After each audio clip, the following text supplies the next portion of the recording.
Okay, so what we're going to do here today is something that I learned about that was kind of new on Facebook. Well, I don't know how new it is, but new to me is a dry pour concrete project. So I've got some pictures I can include in here of this area before, but it was just grass, just like this typical Bermuda turf grass you see here. And so what I have done is went ahead and dug out about 3 inches all around, mostly leveled it out. It's a little bit, it's a little lower in the back. So what I'm gonna do is I'm gonna put my forms in and fill it to make sure that it's good and level. And then once I fill it with the dry pour, before I start, misting it, is I'm gonna put these pavers in here and almost kind of use the dry pour sort of like a grout kind of. So we're gonna see how that works out. We did expand this patio here last year. Actually, it's 2 years ago. We expanded. You can see the seam there starting to crack a little bit, but we see the seam. And man, it was crazy. We rented a mixer and all kinds of things. So we're gonna see. I think it's gonna be a lot easier. So I wanted to take this video to show anyone who might be interested. Dry pour, basically the concept is you dump the dry cement in there, and instead of mixing it and doing all that stuff, you just mist it over the course of a day or two, wet it down real good, and then basically you use that as your watering process. So I watched a lot of videos the last couple of weeks, and it seems to be very structurally sound especially for projects like this. All I'm going to do is use this to put my grill on and just kind of have like a little outlet over here. In retrospect, when I first started doing this, I was just going to do pavers, but then I learned about dry pour. So I think in retrospect, I probably would have just taken all this grass out, but in this neighborhood, there's so many rocks in this clay that it is so much back-breaking work to get that grass out, so I'm not going to deal with that. We have a nice little grassy area in between these two patios. So anyway, I just wanted to start this video to let you guys see what this looked like. Okay, so I got the forms put down, and as always, seems like that's always the biggest pain in the butt, but it's level. I put just a very thin layer of sand in there just to kind of fill in there were some areas that were kind of unlevel in there. Patched all that in good. And now I'm going to get the concrete. So the plan is, I'm gonna go to the van, open the concrete bag, dump it in the wheelbarrow, come around here and just scoop it off into the wheelbarrow. That way I kind of can put it, or into the patio area. That way I can kind of put it wherever I want to put it. And then I don't know that a project this small needs a wire mesh of any kind, but I'd happen to have some wire fencing. I don't think this is gonna help a lot, but I figured I got a bunch of it, so I'm just gonna put 2 pieces in there just for maybe a good measure, to see what happens. So time to get the concrete and start scooping. Okay, so people can learn from my stupidity. Let's make a short video called "What Went Wrong and What Could I Have Done to Prevent It from Happening." First of all, don't have enough concrete, so that kind of sucks. I wonder if it being dry, maybe it doesn't take up as much space. Like if the water was there, maybe it expands. I don't know, but I mean, this is according to the measurements. It's about 5 by 5. 80-pound bags was 8. Maybe I should have got 10. I guess that's, just common sense. Just get more than you need, then you take some back. But anyway, so that's the first thing. Always get like 3 or 4 more bags than you need. And then you don't have to go to Lowe's like I'm about to. And it's already almost 11 o'clock. The other thing is, these pavers, that's not working like I thought it was going to. Like I envisioned being able to like somehow put the pavers like in, kind of just work them down into the concrete and have them basically flush, with the concrete to look nice and decorative. Yeah, that's not gonna happen because, those of you more experienced concrete working guys are probably already laughing about this, but it's just too compact. There's no way to work anything down into it really, so that's not gonna happen.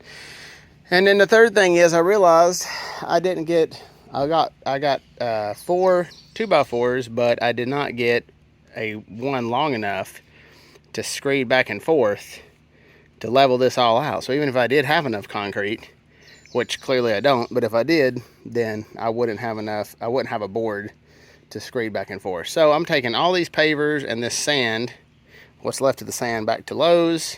Gonna get about, maybe I'll just go ahead and grab 4 more bags of concrete. It probably won't take that much, but maybe so, just again in case. I'm sure not gonna go back, I'm already running out of daylight. And yeah, see how we go. So see you on the other side. Okay, so I have a saying that I use. You guys probably say it too, and that is, that's about all the damage I can do today. So I really think that's fitting in this case, because this was kind of a fiasco. So let's see, went back to Lowe's, got 4 more bags of concrete, and I ended up forgetting again the board that I was going to use to screed the concrete back and forth. So had to kind of make something here by putting 2 pieces of board together. That wasn't 100% level, so that didn't really work out the way I wanted. So anyway, so here's what I think. So I mean, it's all here, you know, like, and I will say trying to straighten it out whenever it was dry, like I saw a video where they just did it beautifully, but no, for me, trying to do it dry was like trying to, you know, take dry sand at the beach and make a sand castle. Like, it was not working. So once I got it mostly taken care of, then I went back and did, I wet it like this, and then I was able to kind of get it mostly straight. Here's the things I can tell you for sure. It's not going to be 100% level. Like, I can definitely tell where there's like just a couple areas, like right here, where it's like got a slight indentation maybe. I mean, what I really needed was probably another bag of concrete and a good straight board to screed it. But again, this is just going to be somewhere to stand and grill pretty much. So I mean, it doesn't have to be exactly right. Like, you can put a patio chair here, you know, grill, hang out here. It's actually going to be pretty thick. So these are 2x4s, and then it's about 2 inches into the ground. So I didn't realize it was making, maybe that's why I needed more concrete, because it's probably about 4 inches thick, I bet. I used an edging tool to try to make the edges sort of round.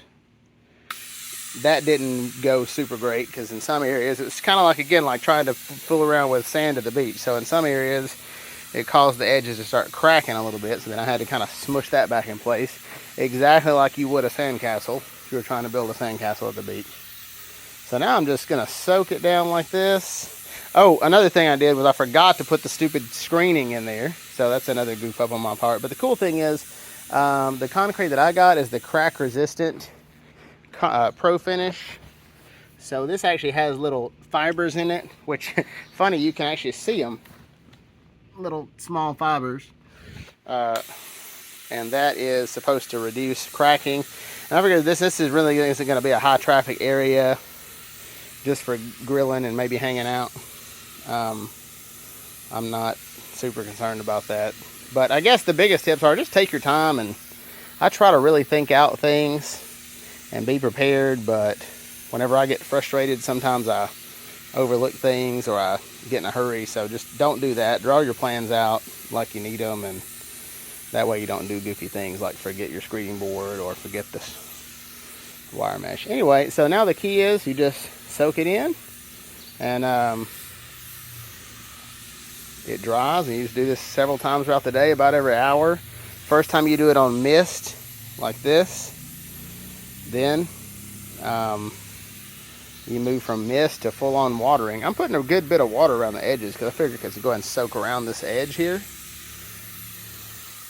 And also the sun's directly on it right now, so it's really soaking that water up. So anyway, all right, I'll do probably another picture like towards the end of the day. Just kind of keep a check on it. I'm gonna leave the forms on it for several days. And most of these videos I watch, they take the forms off like the next day, but I'm not gonna do that. I'm just gonna let it sit for several days with the forms on it. Maybe take it off like this weekend or something. I'm in no hurry. So Anyway, all right. Hope you enjoyed the video, or you're enjoying it, and we'll see where we go from here. Thanks. Okay, so this is about 24 full hours later. I finished yesterday afternoon, and I just wanted to give you guys kind of an update. So I sprayed it pretty regularly yesterday, the whole day, about every hour. Gave it a good soaking. I think this thing's a lot thicker than I had maybe intended it to be, probably 4 to 5 inches thick, so I really just kept putting the water on there. Also kept putting a lot of water around this form, so that hopefully that'll cause some of the water to seep in and get in from underneath the bottom. Soaked it real good there. You can tell there's some areas that are like a little level up. This is just recently soaked, and so you can see the water pooling up here a little bit. So I turned the water on very low and hit the high spots. Really, let it really take time to absorb all that stuff. Anyway, I have officially rolled the water hose up. I don't think I'm gonna soak it anymore. I think I'm gonna let it just kind of cure now and draw moisture from this soil around the ground and all that stuff, and just give it like a few days and see what happens. Maybe like today's Monday, so maybe like Thursday, maybe I'll give it another good thorough wetting Thursday afternoon. But for now, I'm just gonna let it sit and let it do its thing on its own here for a couple of days, and just kind of see how things go. So I didn't step on it, but I'm sure it's very solid right now. So I think it's gonna work for what I need it for. I'm excited about it. And getting these forms out is gonna be a pain in the butt, because the screws are in there and then I'm just gonna like dig out a small area to get the screws out. I really did not leave room for my forms like I should have whenever I did those, but whatever. But I will see you probably gonna wet it on Thursday, and then I'm probably gonna take the forms off maybe Friday afternoon. See how it goes. Okay, so it's Friday afternoon. I just took the forms off this thing, and boy, it looks very thick. I didn't realize it was gonna be that thick. So anyway, but hey, you know what? That means it's in real good shape. I walked on it. I mean, I bet this thing is solid as a rock, honestly. Now, I'll be interested to see how well it does with, long term. Like, will it crack over this winter? I don't know for sure. But it's like a rock. Here's this little area where I had a little air bubble come up. So, I don't know what'll happen there, but it's dry now, so. I mean, it's not perfect, but this was like less than $200. All in all, took like 14 bags of concrete. So, guess we'll see what happens down the road.